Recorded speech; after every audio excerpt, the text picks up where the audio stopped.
are not going to interrupt this record. Yes, we are.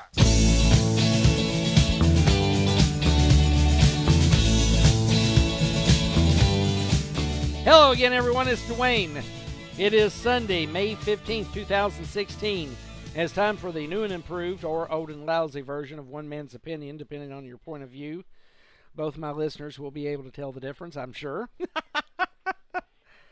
All right. Delegate count. Hillary Clinton is at 2240 of the 2383 delegates needed to get coronated for the Democrat nominee for president. Bernie Sanders is at 1473 of the 2383 that he needs. Basically, Bernie Sanders is now hanging around waiting for the free food and political buttons at the convention. On the Republican side of the 17 that started, one man remains, and that's Donald J. Trump. He's got 1134 of the 1237 delegates that he needs. He's 103 away. So I would say both Clinton and Trump are the presumptive nominees and will be coronated at their conventions. Okay, having said that, we've been doing a bi-weekly show now for months. Actually since December, I guess, when I started doing this again, November, December. Now there's no sense in doing a bi-weekly because the Wednesday shows were basically a recap of the night before, the primary caucus numbers and all that. The Sunday show was basically a preview of the next set of caucuses and primaries that were upcoming. No sense in doing that now. The primaries and caucuses basically is a moot point. So we are going to transition from just a election political show to other topics. Now, the old version of One Man's Opinion, where I did a lot of goofy commercials and sound effects and stuff, that might happen from time to time, but not every week. It just depends on what's going on in the news. So, also, if it sounds different to you, if I sound clearer or louder, yesterday, Saturday, I decided to change my computer from Windows 8 to Windows 10. Because of that, I lost my external speakers and the microphone on my headphones here ceased to work on my PC. Everything says it's working correctly, but it doesn't. So I had to break out the old trusty laptop and load up the sound equipment into it, and it has a different sound to it. It has a more clear sound. You might actually hear my sinuses draining at some point because they have been. So if it sounds different, that's why. Windows 10, I'm not so sure about yet. I haven't played with it enough really to know. So, all right. Let's get started here. I'm going to talk about Donald Trump real quick since I've got a lot of stuff really to talk about with him. In the interview Tuesday, for the umpteenth 11th time, a reporter asked him if he was going to release his tax returns, and for that amount of times, Donald Trump said no because he's being audited. When will the media get off that horse? When will they quit beating the dead horse that they keep beating with the tax returns? I understand, they want to get the scoop. They want, to find out, are you going to release them? Why aren't you going to release them? And all that. But they keep asking the same question over and over again, and they get the same answer over and over again. It gets a little ponderous after a while. His financial statement is up on his website. You want to go look at his tax returns, you might as well go there and look, and you can pretty much guess what his tax returns are. But see, journalists don't do any investigative work like it anymore. We found that out 8 years ago with Barack Hussein Obama when they wouldn't go after him because of his sealed records. So, journalists aren't journalists anymore. They're more the propaganda arm for the DNC, if you ask me, but that's just my opinion. I could be right. On Wednesday, Donald Trump met with House Speaker Paul Ryan, Reince Priebus, the RNC chairman, and I think the turtle from Kentucky, Mitch McConnell, the Senate Majority Leader, was there as well. Don't know if anything got settled. I do know that John Boehner said that he's going to back Donald Trump. I don't know if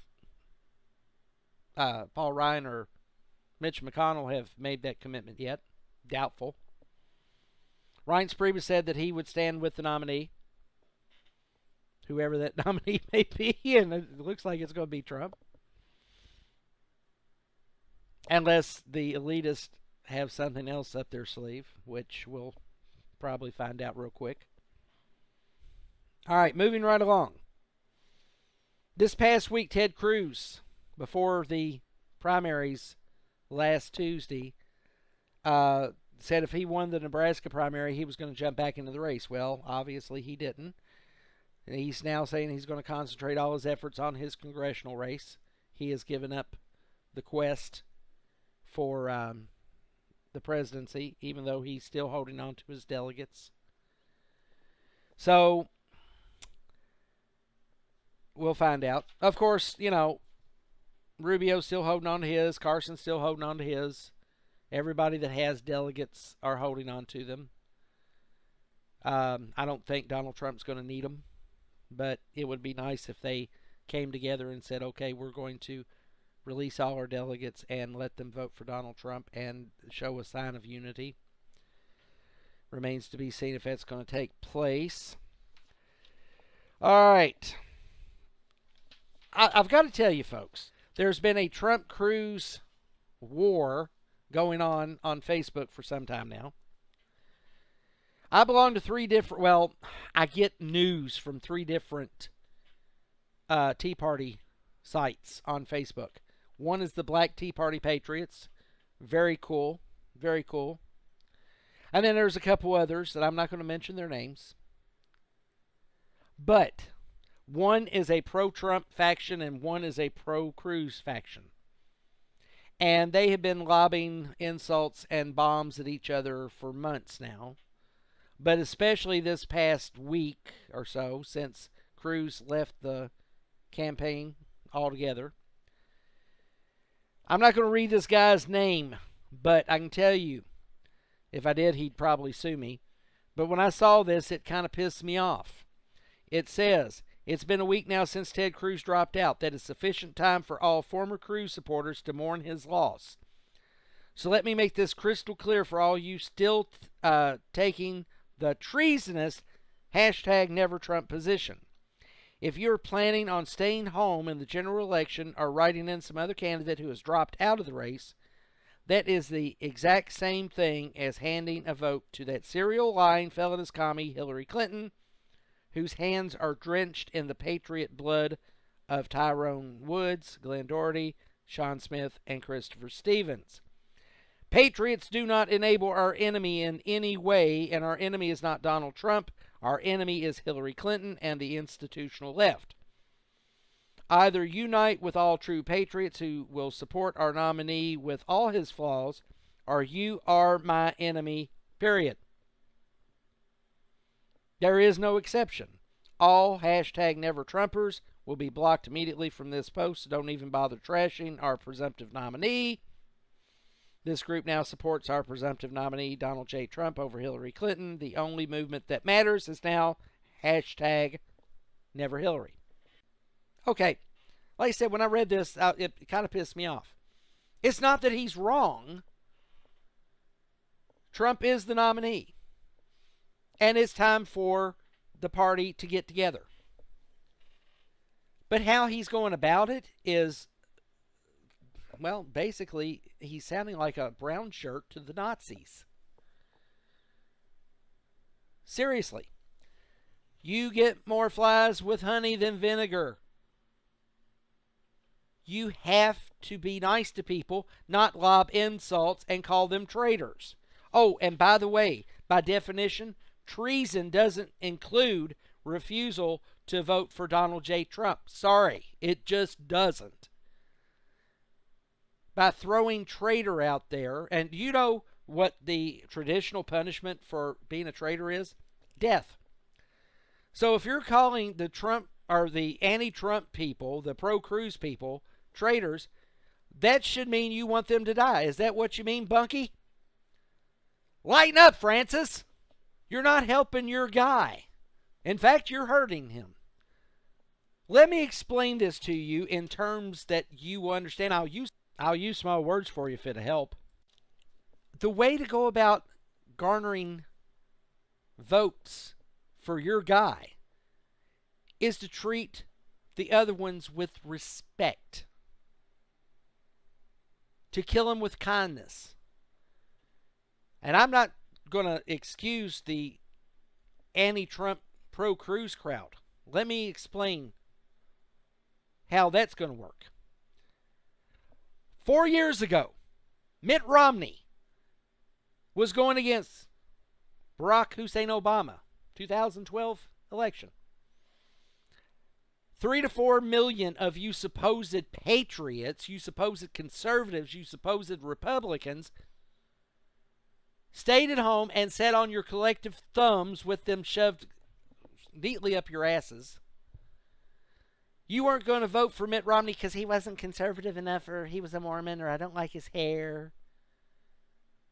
And you helped bring a second term of Barack Hussein Obama. Thanks a lot.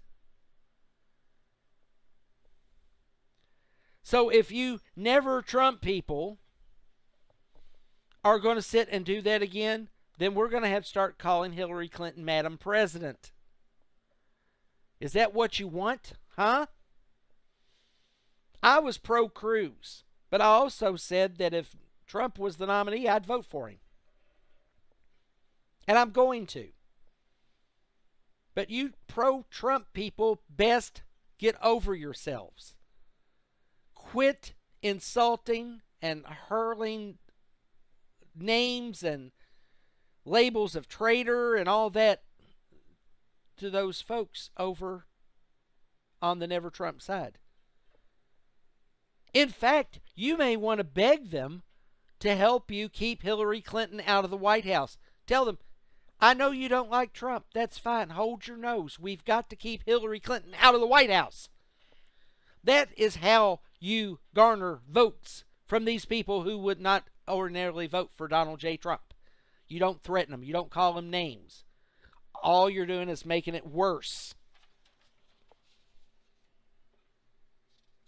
So lighten up. Both sides. Just lighten it up. Jeez. All right. You want to call someone a traitor? Let's talk about William Crystal. You know Bill Crystal, the longtime editor of the Weekly Standard, the supposed conservative magazine. He had a meeting this past week with Mitt Romney, who lost in 2008 to John McCain and 2012 to Barack Hussein Obama. Bill Kristol's trying to get him to run independent to siphon votes away from Donald J. Trump. You want to call someone a traitor to their country, to their party, to their cause, that would be Bill Kristol. Traitor to his country because he's trying to get Hillary Clinton elected. That means he's not conservative. He's a progressive. He's a progressive liberal. He's a socialist. Dare I say communist or fascist too. He's a rhino and a sino. Sino is a conservative in name only, and I think I'm going to try to patent that. Yeah, Mitt Romney said thanks but no thanks. He didn't want to be a 3-time loser. But Bill Kristol, if you happen to have a subscription to the Weekly Standard, do yourself and everybody else a favor. Unsubscribe. And send a nice little note to Mr. Kristol telling him to shove his magazine and his elitism up his sorry ass. He should not be on Fox News or any other news channel. He should not be the editor of the Weekly Standard. He should be scrubbing toilets in a bus station in Cleveland someplace. All right, now I'm going to switch gears, folks. We're going to go from the political to the bathroom political. This is going to piss some people off. Let me preface this. I have friends who are gay. I've got a family member who's gay. I had a friend who was trying to open up a drag queen bar many, many moons ago in downtown Louisville. I happened to meet a whole lot of very interesting people who were drag queens. I don't know if you can even call them that anymore. It might be passe. I don't know. But they like to put on shows, Judy Garland, Dolly Parton music, and get up and lip sync and dance and wear their spangly outfits and their high heels and their wigs. And the rest of the week they were nurses and worked in offices. One guy was a construction company owner, among others. Nice people, interesting people. They knew I was straight. I knew they were gay. We got along just fine. That's the thing. We showed each other mutual respect. You don't find that much anymore. But anyway, this article that I was reading was written on May 10th. Was written by a person by the name of Michelle Hickford. Don't know her sexual orientation, but I'm assuming that she is a female. And I'm not going to read the entire article, but I'm going to hit the highlights here. She basically says a tiny majority in this country, just 0.3%, identify themselves as transgender, I guess. I think it's like 3 or 4% of the country identify themselves as gay or bisexual. And 0.3% is transgender.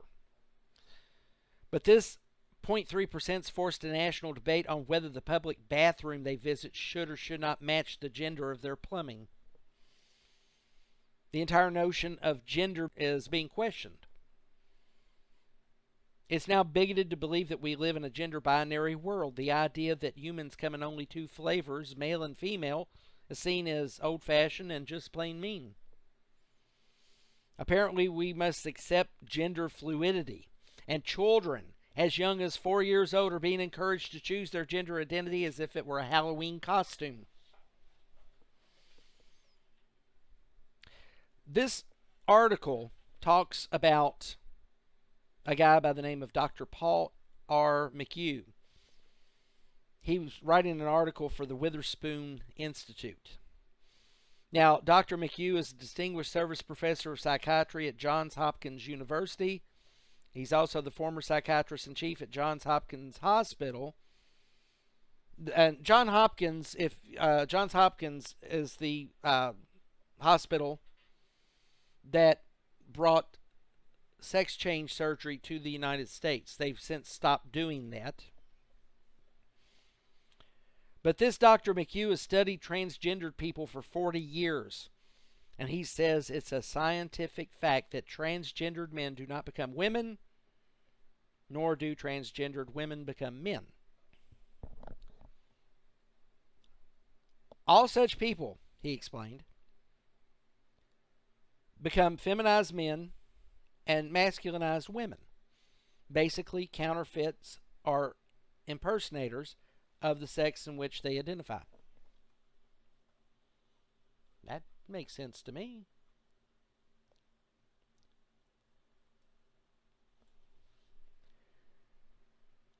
Now, like I said, Dr. McHugh, who was the psychiatrist in chief at Johns Hopkins Hospital for 26 years, went on to say and stressed that the cultural meme or idea that one's sex is fluid and a matter of choice is extremely damaging, especially to young people. That's why we're teaching it to 4-year-olds. That way they can be gender confused. They are trying to screw up our children, folks. One child at a time. Now, this is really going to piss off the liberals and the gay community here, but I'm going to say this. because the doctor said it himself. Those who wish to change their gender suffer from a psychiatric condition, not an accident of birth. Gender dysphoria, the official psychiatric term for feeling oneself to be the opposite sex, belongs in the family of similar disordered assumptions about the body, such as anorexia nervosa and body dysmorphic disorder. Its treatment should not be directed at the body, as with surgery and hormones, any more than it treats obesity-fearing anorexic patients with liposuction. He goes on to say, when the tumult and shouting dies, it proves not easy nor wise to live in a counterfeit sexual garb. The most thorough follow-up of sex reassigned people, extending over 30 years, and it was conducted in Sweden, where they're very strongly supportive of the transgendered, documents their lifelong mental unrest. Get this, 10 to 15 years after surgical reassignment, the suicide rate for those who had undergone sex reassignment surgery rose to 20 times that of comparable peers. That's sad.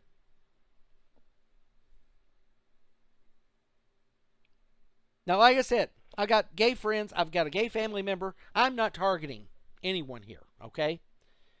But I'm stressing this. 0.3% are trying to shove this bathroom shit down our throats, folks. They are pretending to be the majority, and we've got a president that's going to allow it. In fact, he signed an executive order decreeing that it take place. I always thought the leftists wanted democracy. You know, democracy means democracy rules. The majority rules things.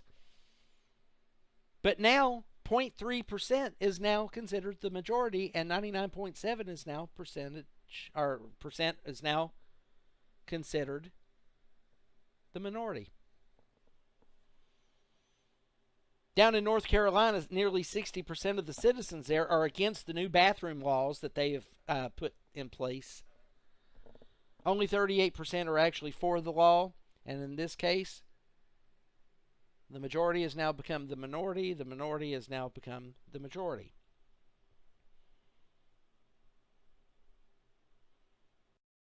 Target has lost over $5 billion with the B dollars over this bathroom debacle, and now they're going to double down on it. Folks, if you've got stock in Target, you may want to sell it while it's still got some worth to it. I figure before it's all said and done, Target is going to go the way of Woolworth. And they're going to do it to themselves. They're going to destroy their own company over this stupid bathroom crapola.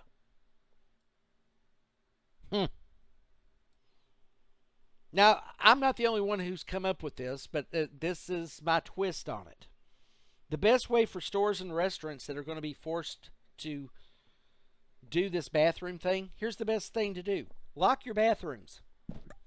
Lock them up. Allow one person at a time in there. Give them a key with a big plank on it like they did in the gas stations years ago. Or better yet, just lock them up, turn them into storage closets, go out, rent you a bunch of porta potties, and put them in the alley somewhere. Charge a quarter for people to use them. That way you can afford to have them pumped out once a week.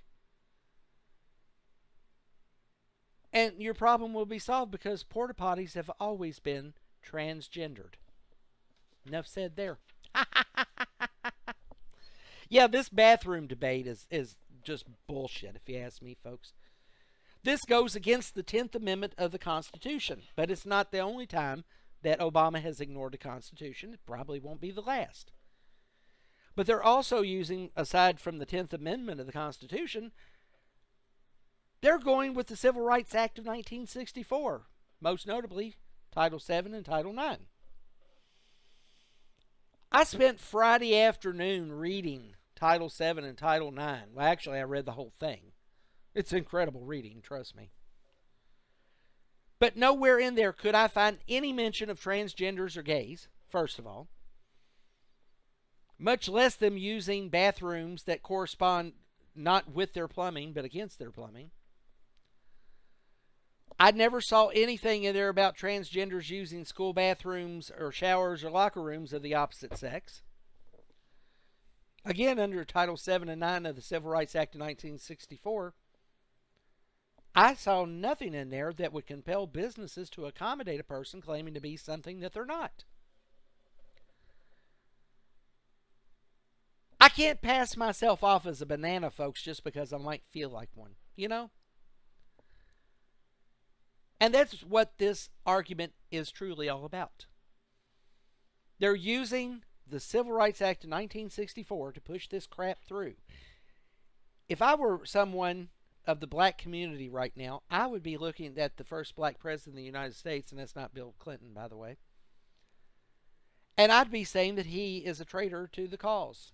He is not down with the struggle. In fact, he is trying to make it more of a struggle.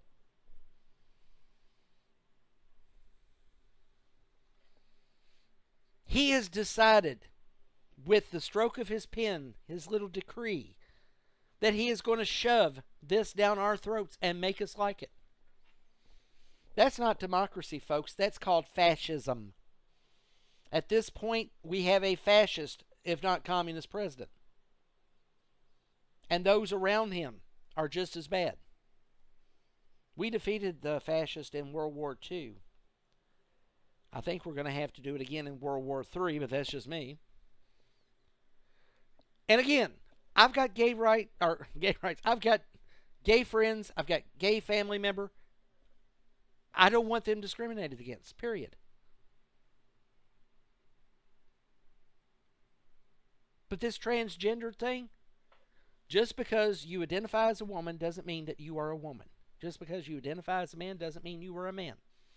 Use the bathroom according to your plumbing until you have your plumbing changed. Problem solved there, right?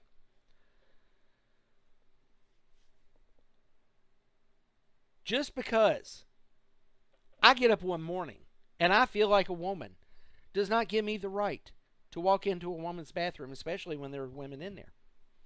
You know, back in my day, I'm talking several years ago, if a grown man tried to enter a woman's restroom while women were in there, you know what would happen? He'd probably get shot, locked up, and at least have the hell beat out of him, if not all three. But now, with the stroke of Obozo's pen, suddenly any pervert can come up and say, well, it's okay for me to use the women's room. I'm a transgender. In the meantime, he's in there ogling the women, or even worse, some little girl. Like the one up in Chicago. Did you hear about this? From ABC, Channel 7 in Chicago. A man is being held by the Chicago Police Department because he's accused of choking an 8-year-old girl at Jason's Deli in Chicago South Loop. It's out in South Canal Street for you Chicagoland people. This incident took place at the Jason's Deli on May 7th. The mother and the girl went to Jason's Deli, and the girl went to the bathroom by herself around 1:15.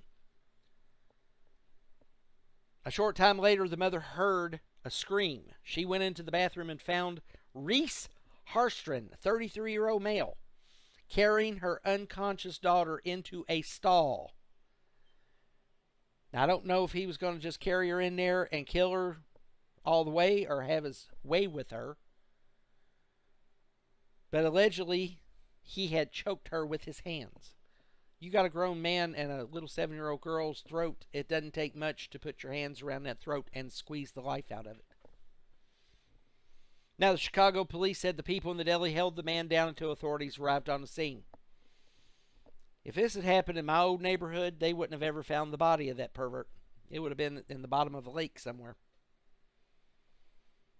Now, this Harstron is being held without bond. He's been charged with aggravated kidnapping of a child, aggravated battery of a child, and battery causing bodily harm. He's due in court on May 16th. Now, there's no word if he's going to use a gender identity defense, but you know what? At this point, it doesn't matter. So when I hear some militant gay or transgendered person, some LGBT person, say, well, it's only a bathroom. What are you worried about? I'm going to tell them, some pervert pretending to be a transgender decides to take advantage of the situation in order to get their hands on innocent women or children. That is what I'm worried about. So a handful of states right now are going to take this to court against the federal government. Governor Matt Bevin here in Kentucky, I don't know if he's contacted the Attorney General yet to tell him that we're going to be a part of that. I know Texas is for sure. But this is going to wind up in the Supreme Court before it's over with, folks. And that is the very reason we need common sense conservatives in the Supreme Court instead of the ideologues that we have there now. We need someone in there that understands the Constitution. It's not some living, breathing document. It is a set of laws, like the Ten Commandments. Just because you don't like the Ten Commandments doesn't mean that it isn't the basis of all law in this country.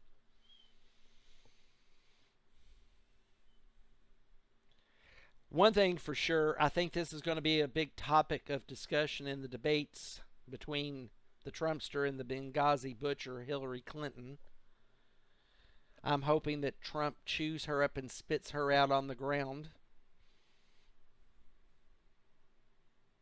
And one thing's for sure, if Donald Trump becomes president, I hope the first thing he does is take every executive order that communist bastard up in the White House right now has written and puts them in a shredder. Okay, along the same vein here, the BBC has done a documentary called Young, Trans, and Looking for Love. This is a progressive liberal's dream. It's what they've created not only in the United States but around the world. It is the story of young trans people looking for love in all the wrong places, apparently. This one particular trans person by the name of Claire, who was born a man, from Virginia no less, is out on the beach in a bikini. First of all, that's false advertisement. And she's walking up and talking to boys, only to be rejected by them as soon as they find out she was born a boy. She says, straight guys just can't get over you having the male parts. Duh! That's why they're called straight. You want some guy that's going to love you for your male parts, you better start looking for gay guys. Because they're going to be the only ones that are going to be interested in your male parts.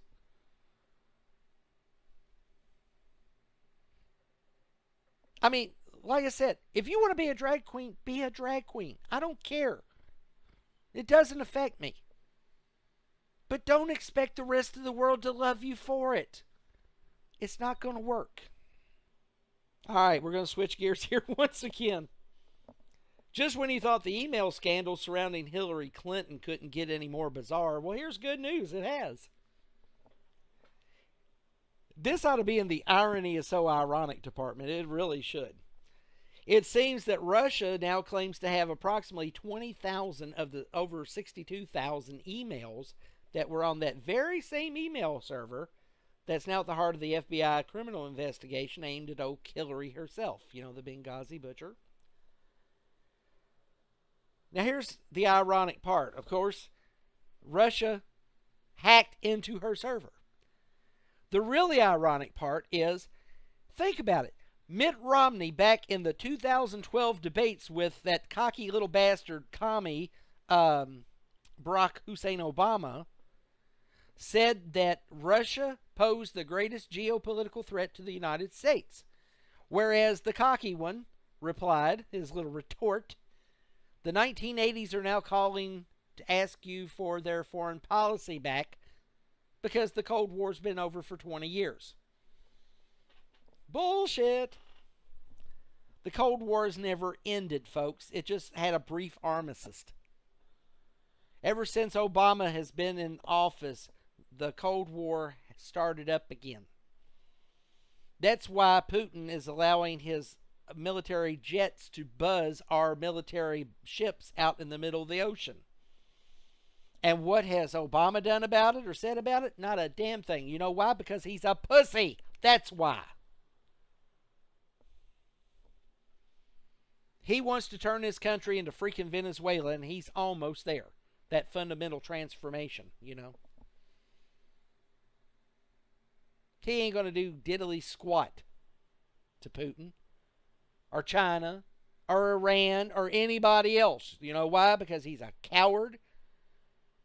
He's a little SOB, and I hope Donald Trump finds a way to file charges and has his sorry ass locked up for the rest of his natural life.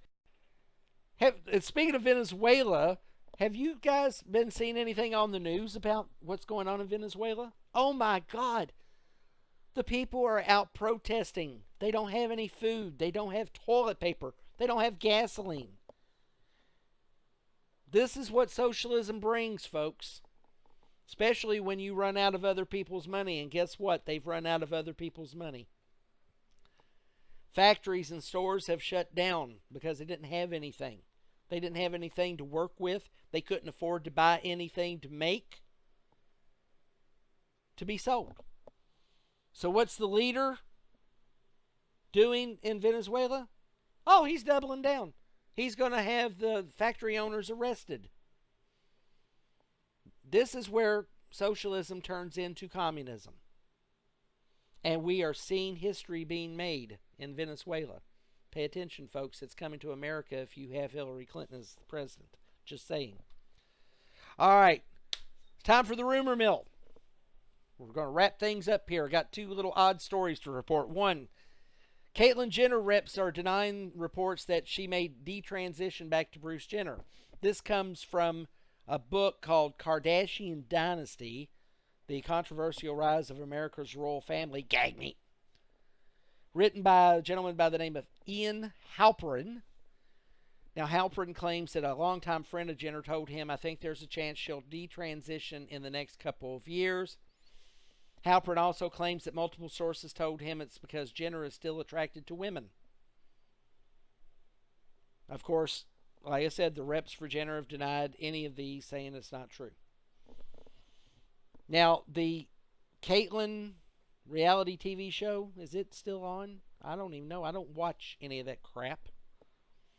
But if it is, I bet the ratings aren't very good, and I bet the advertisers are leaving, and I bet that all this was a publicity stunt to garner more money for the Kardashian clan. Wouldn't surprise me in the least if it was a publicity stunt, let's say. Number 2 on the hit parade, the Ozzy Osbourne-Sharon Osbourne split. Apparently, old Oz has been out knocking boots with a hairstylist that he uses. And poor put upon Sharon Osbourne, well, finally she's had enough and she's thrown him out of the house. Something tells me this is a publicity stunt. And I'll tell you why. Black Sabbath is on tour, aren't they? Are going on tour? And I don't think the ticket sales are doing very well. Also, you got Ozfest coming up sometime this summer, don't you? And I would imagine there's probably a new solo album or CD, whatever the hell you want to call them, coming out for Ozzy sometime this year or the first of next. Sharon Osbourne has been his manager for 34 years. They've been married for 30 years. She knows how to garner publicity, folks. Do you think she's going to divorce her gravy train? I don't think so. What I think is happening here is it is a publicity stunt, because bad publicity is better than no publicity at all. Is that Ozzy Knows Best show, or whatever the hell it was called, the reality TV show, is that even on anymore? I don't think so. So he's been kind of out of the limelight for a little bit. So this is a way of getting him back in there and showing that he is the anti-cultural, warrior that he supposedly pretends to be. Oh my goodness.